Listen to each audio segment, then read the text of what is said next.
bonjour monsieur. டாக்ஸிக்காரன் தான் நான் ஏறும் போதெல்லாம் அட மீட்டருக்கு மேல தந்து பல்லு நிச்சானே.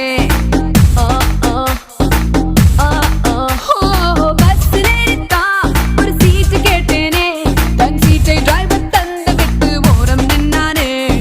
அளவான உடம்புக்காரி, அளவில்லா கொழுப்புக்காரி, அளவான உடம்புக்காரி, அளவில்லா கொழுப்புக்காரி, இருக்குது இருக்குது வாடி உனக்கு ராத்திரி கச்சேரி.